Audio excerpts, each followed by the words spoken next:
All right, thanks, Maurice. Welcome to the grand finale. Yes. Happy 2/26/23. I'm not sure if that's numerically meaningful, but it is for us. It is because it's the grand finale. And I'd like to, I'm Jackie. I'm going to MC today. So if you're performing and you care when you perform, you have to tell me. I care. You have to tell me when I'm not standing here. Restrictions.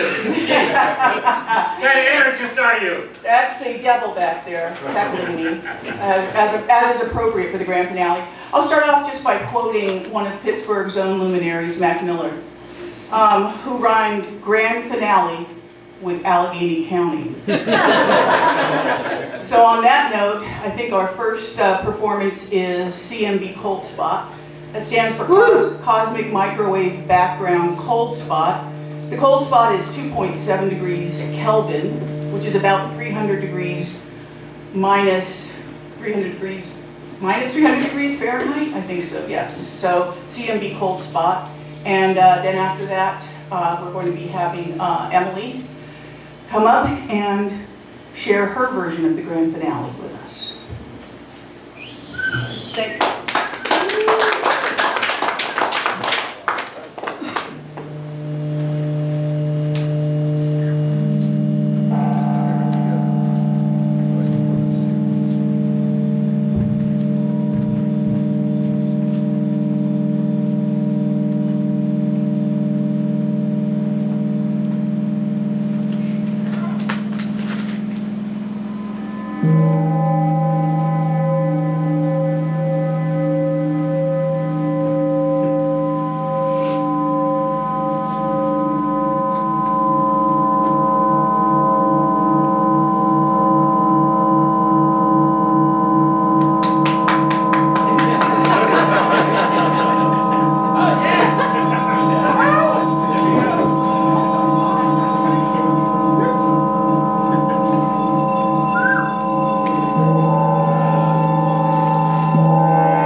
Thank you.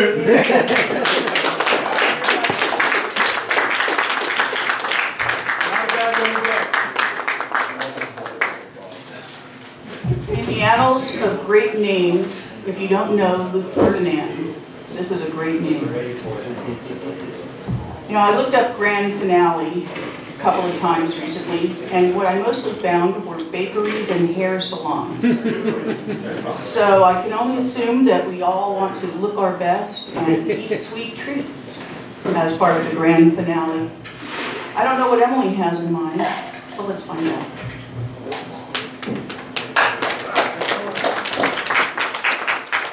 Okay. All right. I didn't prepare anything. And I'm actually kind of glad because no matter what I prepared, would not have followed that very well. So, let's see. I didn't prepare anything. And the reason I didn't prepare anything, well, I kind of did prepare something. I was going to have the devil and God. They were going to be up here. They were going to be playing a game of cards. They were going to figure out, like, what should happen to humanity. But then yesterday God quit, so I didn't have God, which is very typical for God. I was just left with the devil. But I still really hadn't prepared very much anyway. Like, it's just been a bad period of time since Rob asked me to come up here and make a fool of myself in front of all of you. I was trying to save Palestine. That wasn't going very well. I was trying to figure out, should we be sending arms to Ukraine or not? I never figured out that part either. I gained some weight. I couldn't figure out what I was going to wear, so I wore these old pants. They're the only that fits. My mom died. My family, which is incredibly dysfunctional, was holding it all together. But my family doesn't know how to put the fun in dysfunctional, and now we've all fallen apart. So, instead of what I didn't plan to do, I'm going to show you the little tiny part of what I did plan to do. I'm going to act it out for you, okay? So, everybody's dead. They're all like all of you, you're all like at the pearly gates. St. Peter, like, can't manage it. He asks for help. I think you know this, don't you? And so, Jesus comes down to help. So, I played Jesus. And I'm at the pearly gates, and I've got my book open. And the first person to come up to the pearly gates is this old man. And the old man comes up, and Jesus, me, says, "What did you do for a living?" And the old man says, "I was a carpenter." And Jesus said, "Oh, coincidence. My earthly dad was a carpenter too. Did you have a kid?" And the old man said, "Yeah, I had a son, but I lost him." Jesus would say, another coincidence. I was an only son. I had some problems with my father too. Anything else? And the old man says, "Well, you won't believe it, but my son was brought to life by a miracle." And me, as Jesus, I start tearing up and I start thinking, "Father?" And the old man, he looks at me and he says, Fuck you, we've heard this joke, it's Pinocchio! So I'm tired of these sad old fucking jokes, god damn it! Look, we got 3 fucking minutes, the goddamn world's ending! These people need to know where the fuck they're gonna go, they're gonna go to come with me and have a great time, and people go, you're good do-gooder fucking buddies! Okay. You don't wanna go there! Let's ask them this question. But you gotta help me get your ass down here for Christ's Can we sake. have the house lights? Jesus Christ, get your fucking ass down. We're gonna ask you some questions. You gotta figure out where the fuck you're gonna go. You right there. I'm ready, buddy. Have you ever left an ice cream carton in the freezer with just 1 teaspoon of ice cream? Yes. Hell no. Never did that? Not once. You like that, but you're so fucking bored. You're going to heaven with a bunch of do-gooders. Man, they're worthless. I wasn't saying They're it you for in the head. How about you? No, you. Yeah. Me? Did you ever tear a dirty poet flyer off a telephone pole? I've never fucking seen a dirty poet flyer. You've never seen a dirty poet flyer? No. How is But that alone, you go to hell. Fuck you. Jesus Christ, what else are we gonna do? Take How about you? No, Yeah, over right here. here, right here, yeah. Have you ever made fun of a baldy 77-year-old man with horns out before? Hell yeah. Give me 5, baby. We're gonna have a good time anyhow. You know what? We're almost out of time. We got time for one more. What do you think? One All more. right. Who do you pick? Somebody. This one right here. Right there. You. You ever steal from a major corporation? Always. Yeah! Great big hell. Listen, right to the time. Look, we're almost out of time. The fucking world's ending in about 30 seconds. These people just have figured out themselves. They haven't done a very good job so far, frankly, in the whole fucking world. But let's go for a beer. Yeah. Fuck them.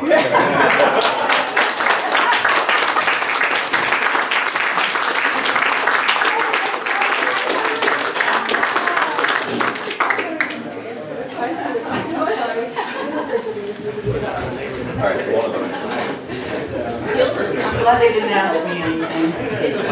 If there is no heaven, there is no hell, sadly. What's up? I wrote this morning. So we'll see how it goes. Hopefully I remember it. But if not, I'll make stuff up.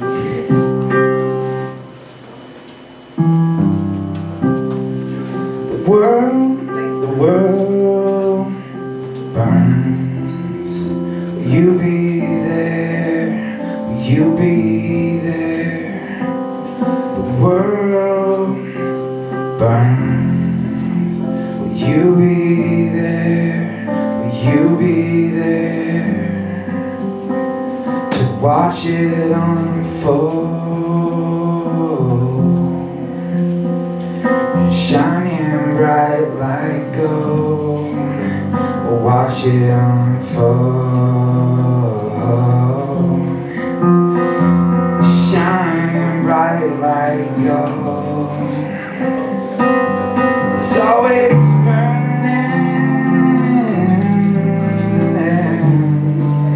It's always burning.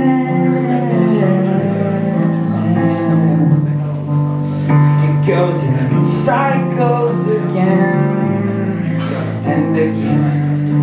I always go in cycles again and again. So will you come with me, even though we don't know? Will you come with me, even though we don't know? Will you come with me, even though we don't know?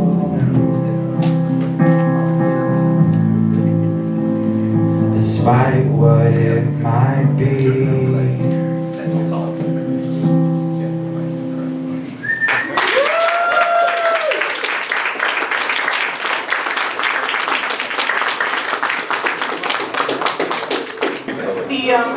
The thing about a grand finale is that it's supposed to be magical and dramatic. But I don't think we have any magicians here, but well, the devil counts. And everything is dramatic. So I guess we don't have to prepare specially for that, but what we are going to do is take about 5 minutes here. Let some people that just came in get a drink or a seat. And if you are performing and would like to let me know when you'd like to go, come tell me. And so not only a great name, but a great grand finale. Luke Ferdinand.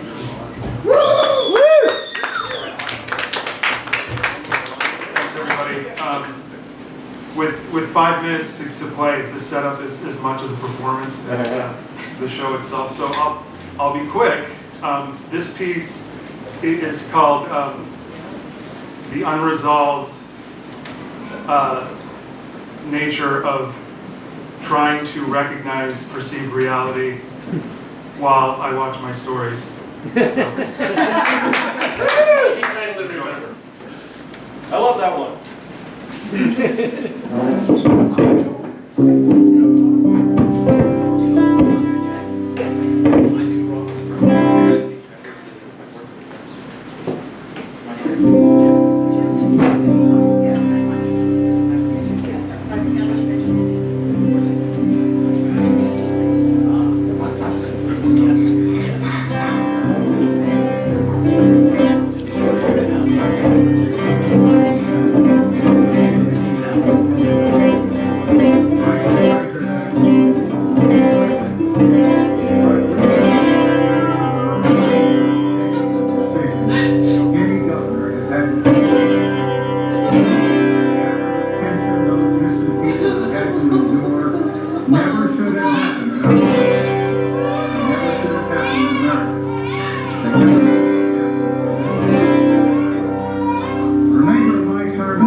for 3 weeks.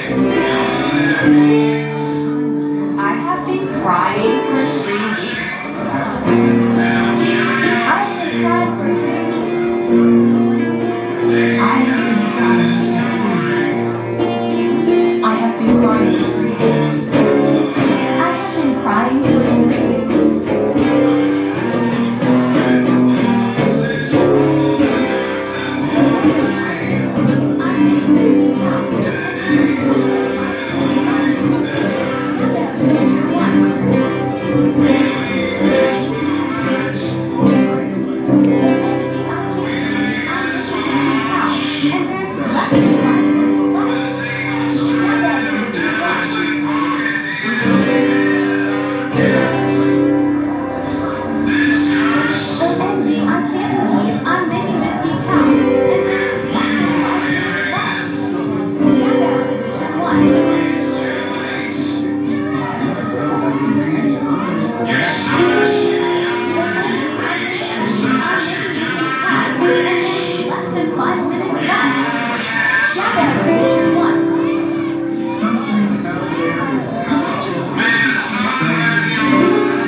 Thanks very much.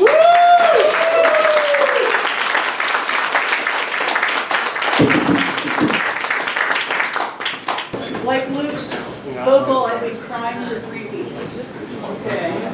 It was 3 weeks ago that I got my hip replaced. So I guess that's after.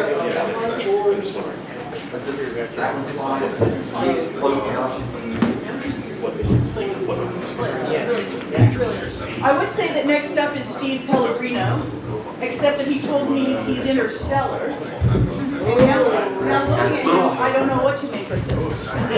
So, grand finale. All right. Greetings, Earthlings. I am the man from Yezor. My home planet and Yezor exists within the same physical coordinates of your planet Earth, except a different dimension. I must first thank the powers to be for allowing me to perform this evening. You see, I have just left my home planet in the great autumn festival of gypsum. And I am totally thrilled because I am able to, in this planet, play a stringed instrument, because on my home planet, the atmosphere is such that stringed instruments cannot be played, only reed instruments. As for the topic of the evening, it seems to me if that green-blue ball floating in a third position from the sun would be decimated, there would be two very important items that must be kept.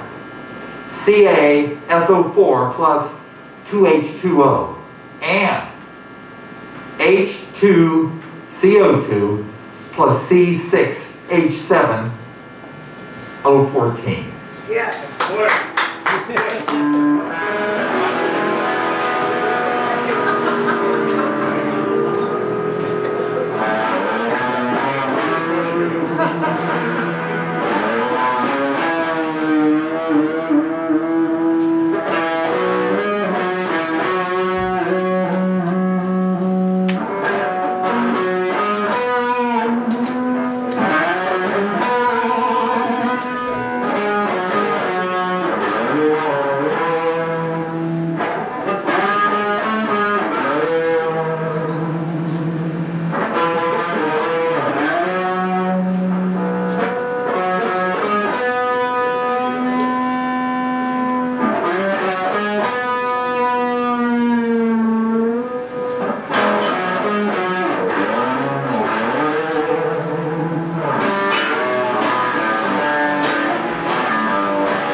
Interstellar. I'm a Both little bit will work. lost.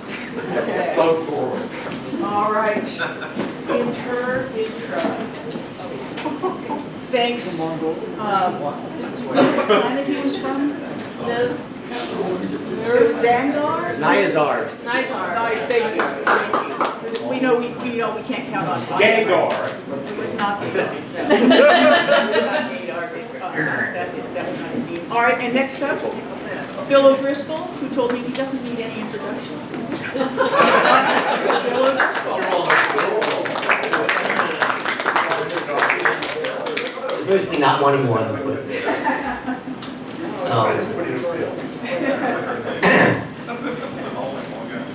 So it's farewell to hellos and goodbye to all future welcomes. Call this Notes from Overground. For those of you sober enough to listen, and thank you for being here, for those of you sober enough to listen, there is finally, and to be frank, it's kind of a relief, no point in saying we told you so. Many of us saw where things were headed and tried to change course. Others said full speed ahead. Come tomorrow, there'll be no one left to blame, nor anyone to blame. Philosophers and neurologists both note that what makes Homo sapiens people, even more so than our DNA, is consciousness. We are aware that we are aware, and tonight that we soon won't be. It's our blessing and our curse. Some animals find their ways by echolocation. Trees communicate with each other through their roots, fungi through mycelium. Minerals, too, conceivably have their own sense of time and being, perhaps perceived at such a pace that all of human history is only as the darting passage of a gnat would be to us. But we don't know what any of that is like, and now we never will. All we can say is we're the only beings with consciousness as we know it. Then comes tomorrow. Perhaps some cockroaches will survive, or flecks of algae, or a few lone jellyfish bobbing diaphanous in the lukewarm acid sea. But in any case, there won't be any being who experienced this earth as people do. No one to think, what's for breakfast? Or to say, some weather we're having. So this is where you don't come in. No one to sniff the air at dawn, or remember yesterday, or plan for tomorrow. No one any longer to stand in awe of the fact that all that's keeping us alive, all that's kept us alive for all these years, is a huge ball of fiery gas, 93 million miles away across the gaping atmosphereless maw of space. For the first time in a few 100,000 years, there will not even be anyone to think about the fact that there was no one left to think about. And maybe it couldn't have ended differently. Humanity, after all, began with consciousness. And it is humanity that has created its own demise, literally engineered it. It's an achievement no other species can claim. And so at last, perhaps consciousness has brought us to the only end it could have permitted. Remember this morning? If you've seen one sunrise, you've seen them all. Good night.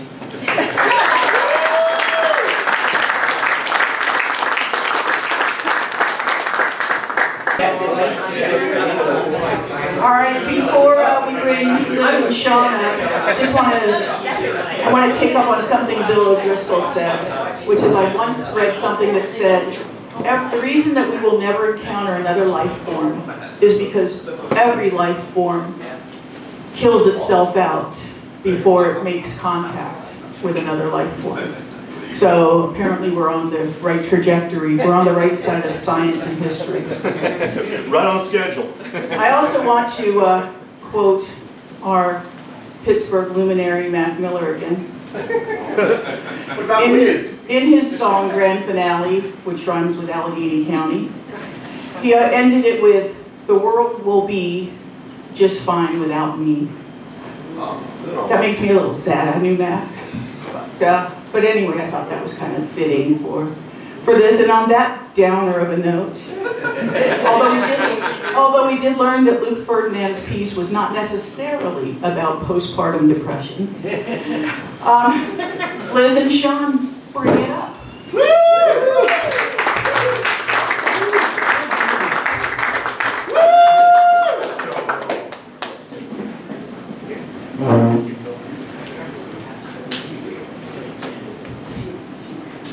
Okay.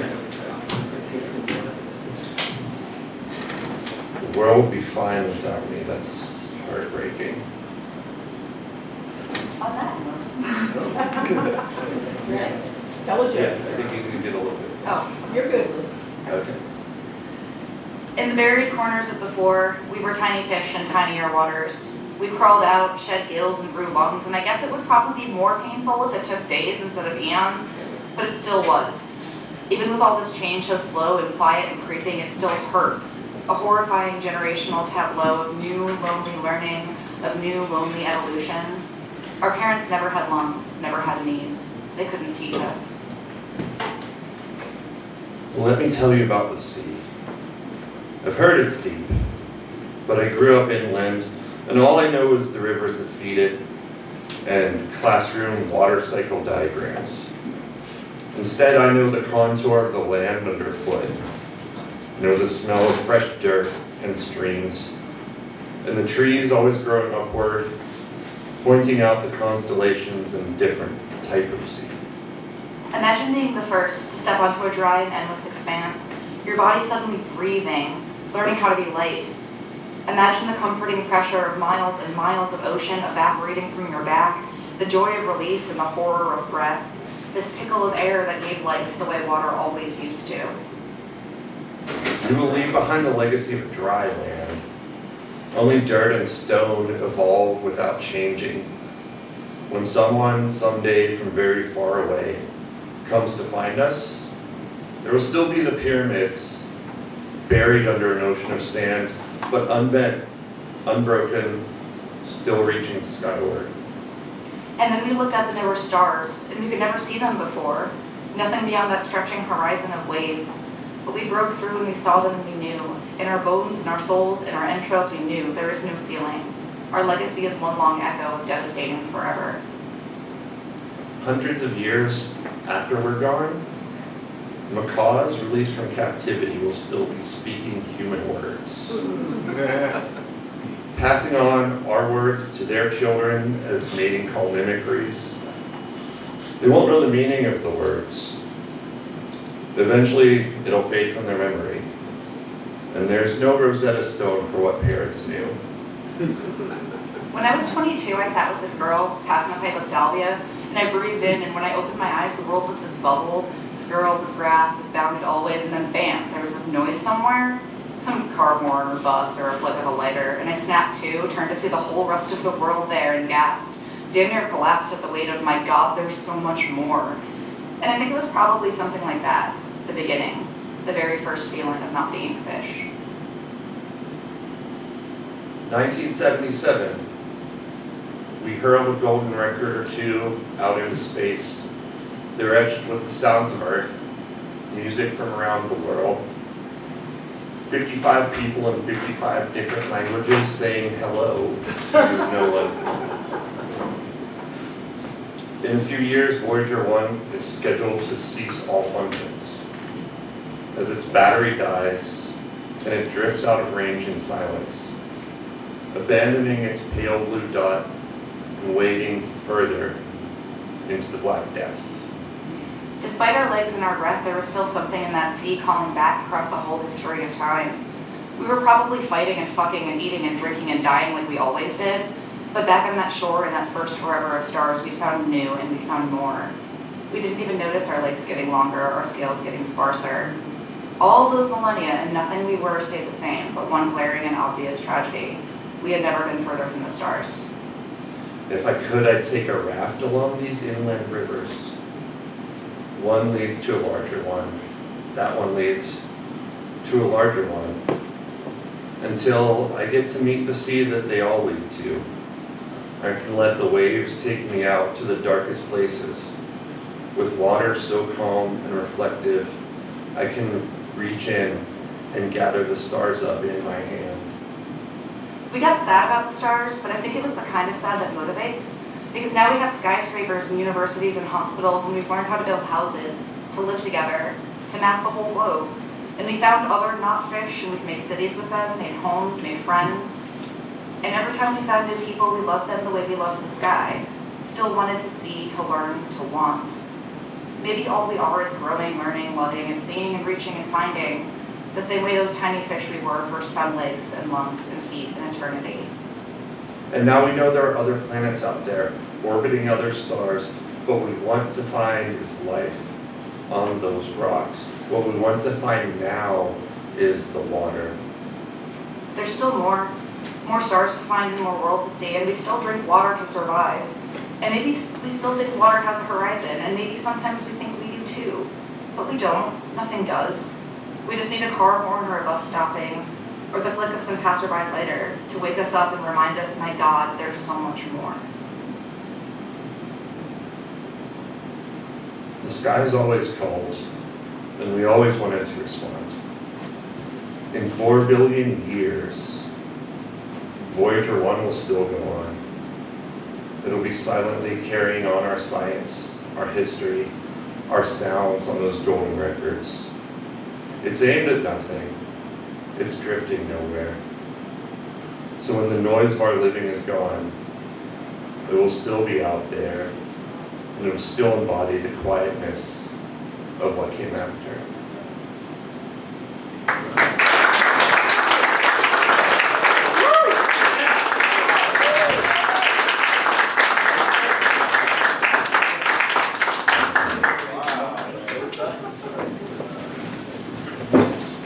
Thank you for taking my suggestion to lighten it up. I appreciate that, Liz and Sean. You know, another thing that is a finale is a cloud-based inventory management software. Seemed appropriate to share here. And on that note, Dean Novotny, take it away.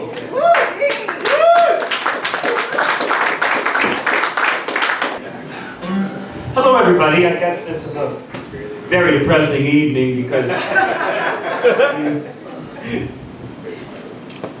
if it really is the last day, I guess on a positive note, we will be seeing our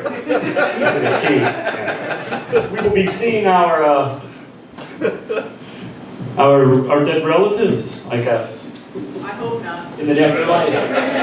Our mothers, our grandmothers, and this was a little thing I wanted to say about.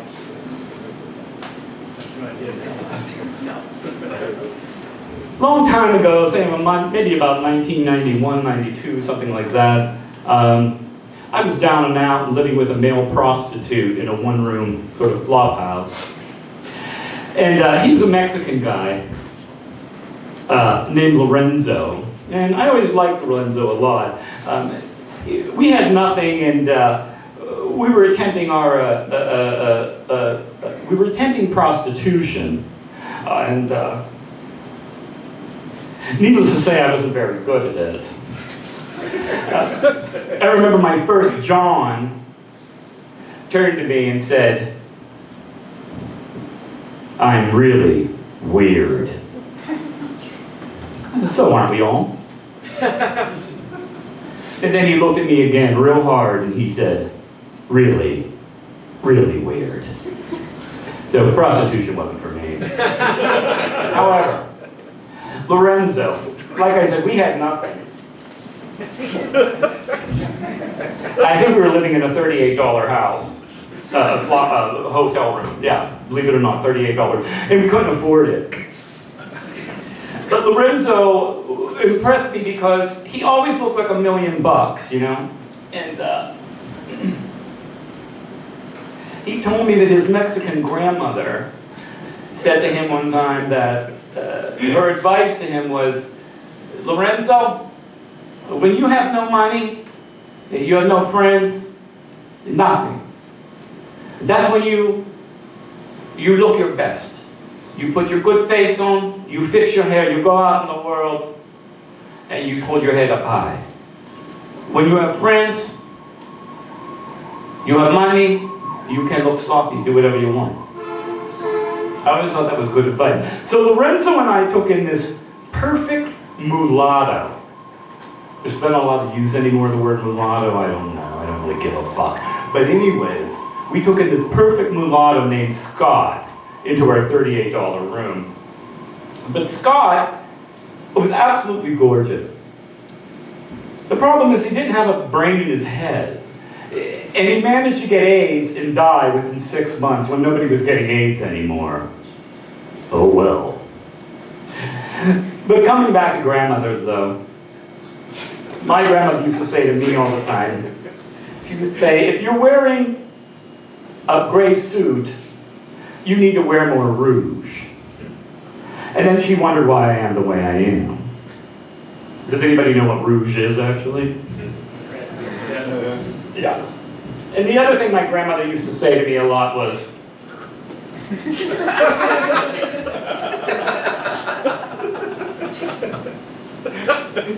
she said to me one time, Dean, why is it everything you sing so dark? And I said, Grandma, aren't singers supposed to rip your heart out?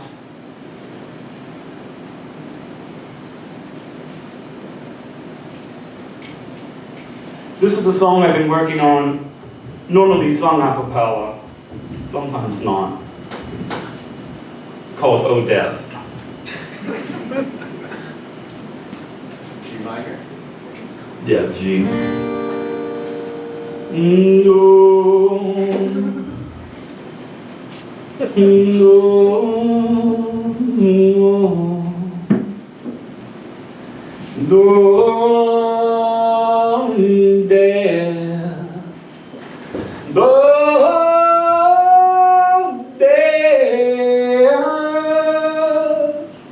Can't you spare me over till another year?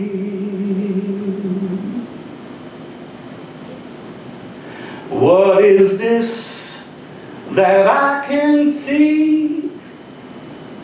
This icy hand taking hold of me. Oh, death, someone would pray. Couldn't you call me some other day?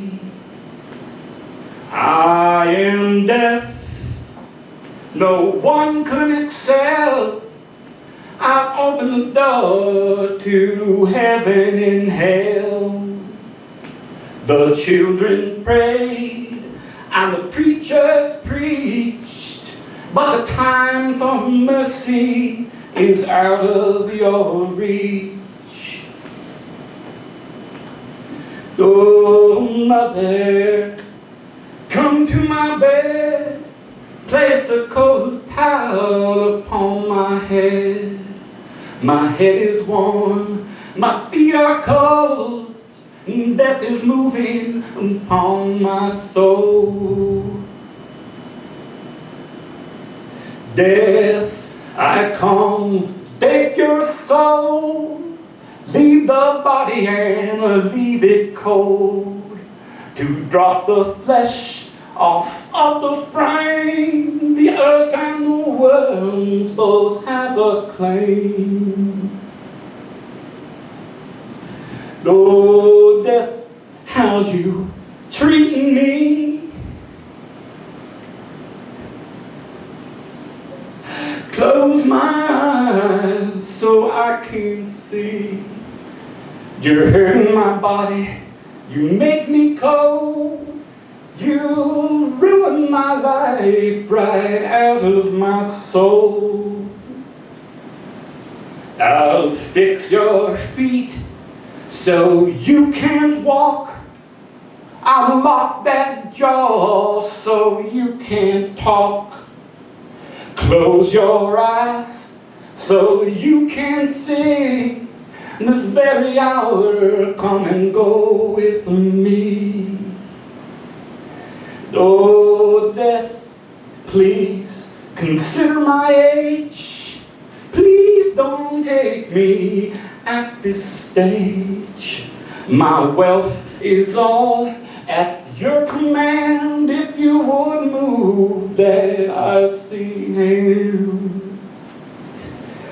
The old, the young, the rich, the poor, are all the same to me, you know. No money or land, no wealth, no gold. Nothing satisfies me but your soul. Oh, dear. Oh, dear. Can't you spare me over till another year? Can you spare me over till another year?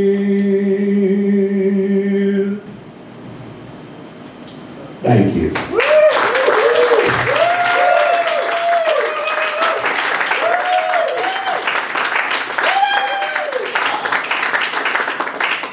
You'd really like it with some decent reverb. Nah, don't just get in the way. That's what you gotta do. That might be the best mic handling I ever saw. I thought you were juggling, Dean. That was great. All right, and for our next grand finale, Jim, is there anything you'd like us to know about you? No. All right, then. Jim.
Thank you.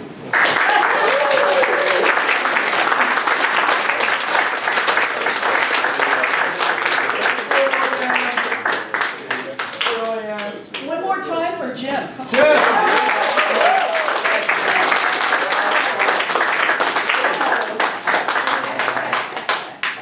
Jim, I feel like I've seen every one of those instruments at 10,000 villages. That's where my sister's got some of them. Nice. I'm glad to see them used musically. That was fantastic. We're going to end our grand finale. That seems like a little bit of redundancy with a sing-along. Who's laughing, Emily? It's not about postpartum depression, Emily. So I don't know if you're going to be able to know the words. But I do know that Sam knows the words, so Sam can lead the people in back. And let me just say two things. Say them. I will say two things. What two? You know, the conception of this show was the whole world is listening to this show before we all go. And all I can say to the whole world is, I hope you enjoyed the show. I'll see you guys on the other side. Well, honey, you've done exorcism. Yes, we've done a lot. Patrick, what were you part of? I forget what that The was. Future in 5 minutes. We didn't see this one coming, but you know, we kind of did. So I don't know what's next. What will be next for everybody? And so this is a song about the Brillobox. Back in the day. Don't worry, you'll get the words. Are we ready to go?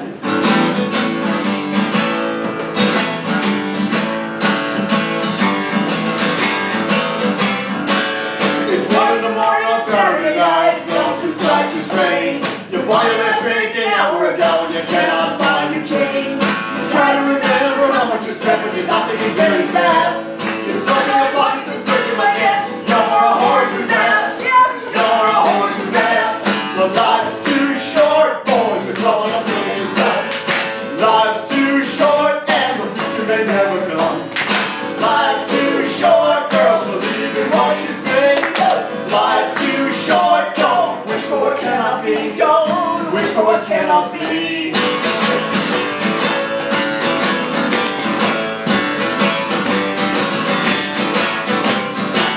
It's 2 in the morning on Saturday night, and somebody's looking fine. Your eyes meet in the mirror, and it's giving you a sign. He whispers right up in your ear, he's pointing at your glass.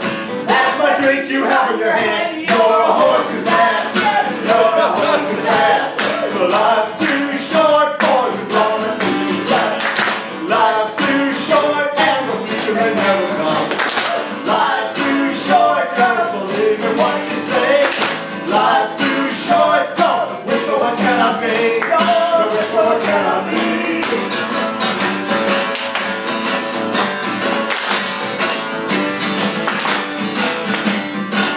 It's 3 in the morning on Saturday night, they're kicking you out the door.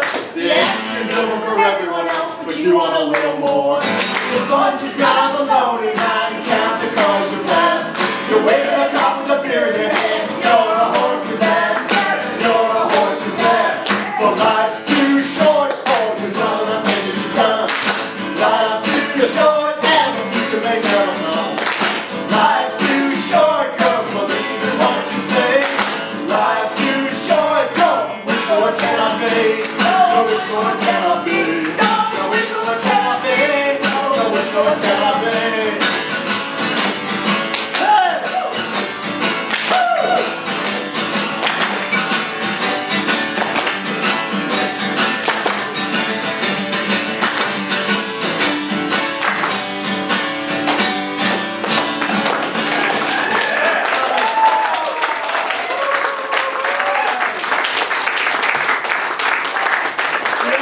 side. Thank you all for coming. I hope you had a nice Sunday afternoon. Thank you, Lou.